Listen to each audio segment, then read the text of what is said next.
Hello everyone and welcome to class. So we are still in our cybersecurity analyst course series, and today we are talking about Python. We are still in our Python series. In the last class we were able to look at Python and we need to explain the definition of Python and then basically why it's so important.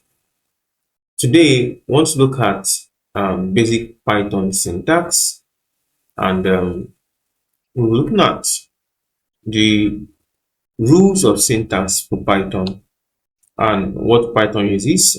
Three basic science rules, the three basic rules of syntax for Python, as indentation, lines are executed from top to bottom at one at a time, and comments use hash and are ignored by the compiler. So we're going to look at this in depth.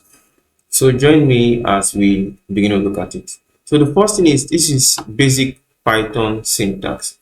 So let me expand the screen a little bit so you can see this. And yeah, so this is gold, So the first to look at here now is the basic Python syntax. So Python is very simple. That's a very simple and clean syntax, and it's ideal for writing readable scripts, something very easy to read and understand, including automating security tasks. So some of the rules of Python include, the first one is Python uses indentation. So note this word indentation. I'm going to explain it today and more in next set of classes. It is indentation and not curly braces. So most programming languages use curly braces. I know you will have seen what curly braces is. So curly braces means something like this. This is a curly brace. You open a curly brace, you end a curly brace like this. But Python doesn't use curly braces. It just use indentation. And the indentation talks about white spaces, so it adds spaces. It's just a very simple readable text with spacing. So the spacing is very important in Python because it helps, not just helps you to understand your code. It's a rule in Python that you must always add indentation or white spaces to your code so it can run it properly. So Python uses indentation, not curly braces, to define blocks of code. And funny enough, unlike my SQL, Python doesn't end with a semicolon. It just runs like that. So it's only when you have an if condition you can put a semicolon there. Now, lines are executed from top to bottom. So you start from the first one and you run it all through to the last one. Then in Python also, comments, we use hash to do comment. So when you write a comment, is ignored by the computer. So let's look at how it works. So indentation for block of codes. Now, number one. So the thing is, for Python, the rule in Python is simple. Indentation is very crucial for defining the block of code. So unlike programming languages like C++, JavaScript, or Java, right? With curly braces, Python just uses white spaces, or what they call spaces or tabs, to indicate statements that belong to a particular block of code. Example, statement within a loop, an if statement. So if you have an if statement, you write it, you can use white spaces so that it's properly understood. So how it works in Python, consistent indentation is mandatory, very compulsory.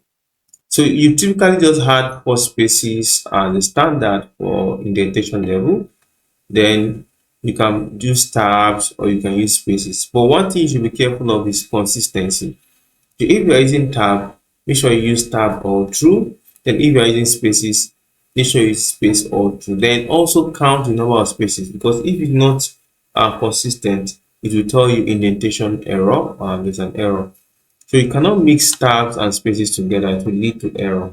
So it's best to stick with one. Either you want to use tabs, and tabs is tabs in your laptop, for spacing, or you just use your keyboard for spacing and you count the number of spaces. So that's how it is. So it's also important for readability, right?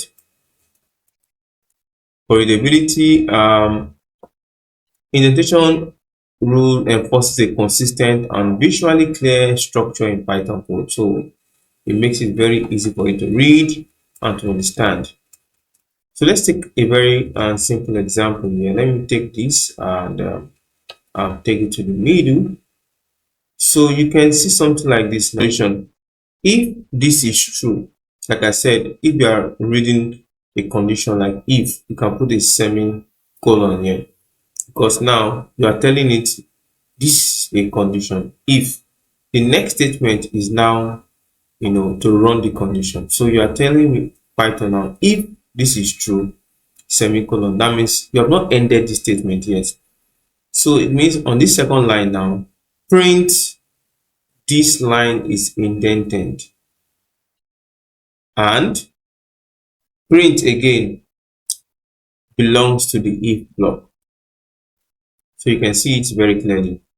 If this statement is true, print the line is indented and print belongs to the if block. So we're going to try it now ourselves, and we're going to use so we don't want to mix up these things. These are just to understand indentation. So we'll try something very easy that you can understand, so that you won't get confused.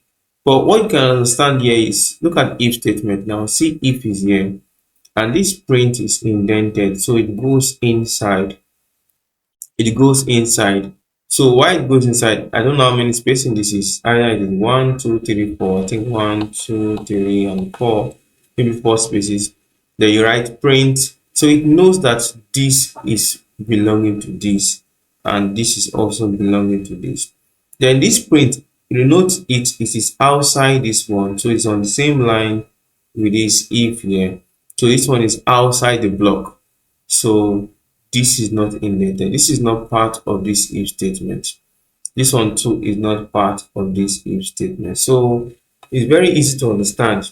So when I do, if something is true, yes, it checks for the condition here, then runs it if it is true. It also checks for the condition here and runs it if it is true. Then if it is not true, then it can now run this condition here. This condition, print the line is not indented, is not part of this if statement. That's why it is outside. So in this example, you can understand that the two print statements are indented if it is true, and the line are executed if the condition is met.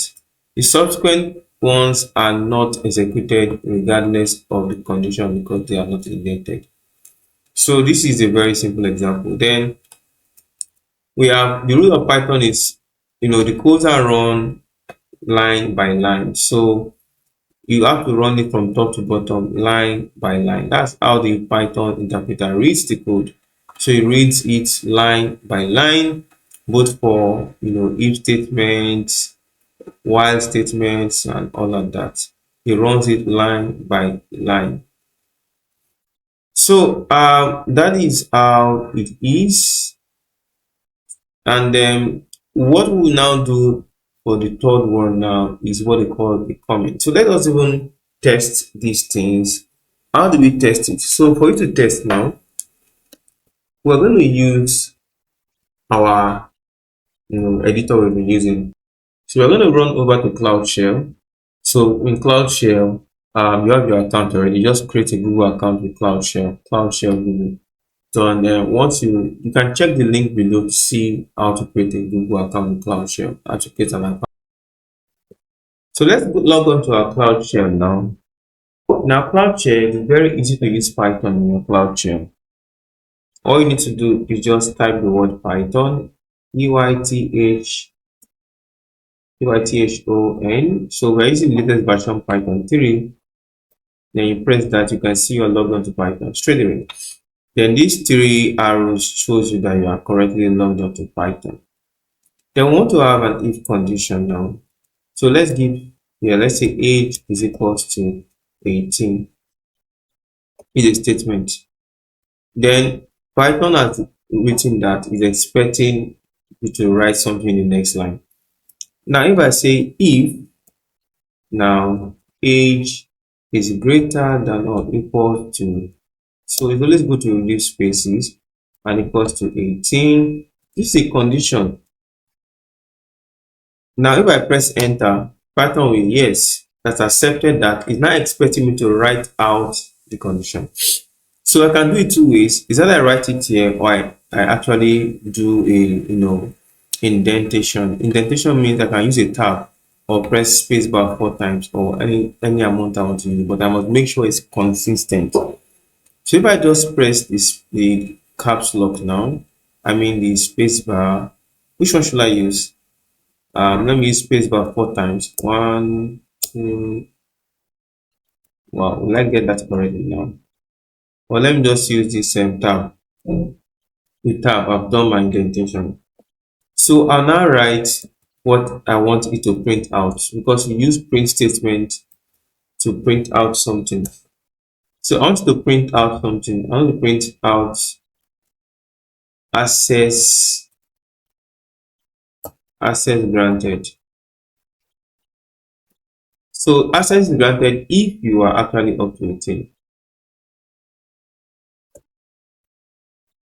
Okay, so that's it. So you can see how I wrote it. Press enter. It's expecting me to write another statement again.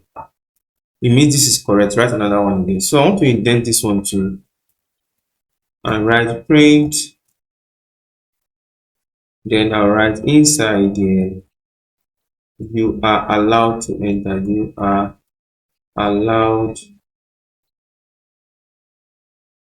You are allowed to enter. So if I look at this now, I don't think there's any error. When I press enter, it's expecting me to write another thing entirely. But I don't write any other thing, I just press enter again. So what is right here is access granted, you are allowed to enter. Now, can you see the indentation here? So it is easy to read this code now.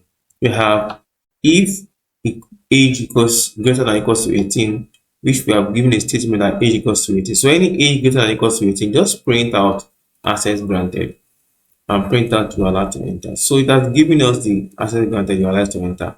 Look at it. This indentation we have around here now, around this place here, shows us that these lines of code are part of this if statement.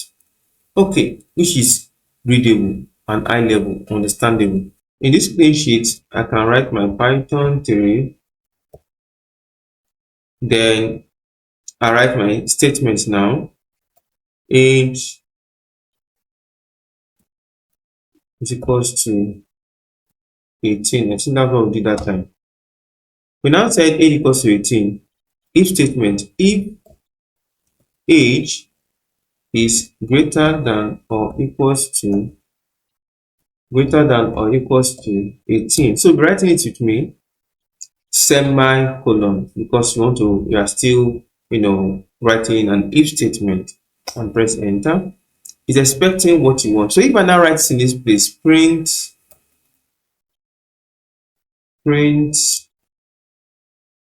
you access granted, watch what it will do. And I press access granted, you can see that it's writing as an error here. File line 2, indentation error at line 1. So it was expecting that after the if statement, I'm supposed to indent it, leave a space. So that is how indentation works. You need to properly indent your work. Python takes indentation very seriously. So let's exit this and try out another example with if else statements. I've exited this, then I'm clearing this one out so you can see it from the beginning. Now, an if else statement now is if you have if age greater than or equals to 18, you can say print access granted, else please access denied. You must be older than 18. So let's try that one also. Let's do something unique. So remember, we write our Python 3. Now we have this. Then we now say our age now is equals to 18. We have this. Then we have our if statement. If age, let me use the word greater than 20 as the condition. And I say with an indentation now to show that print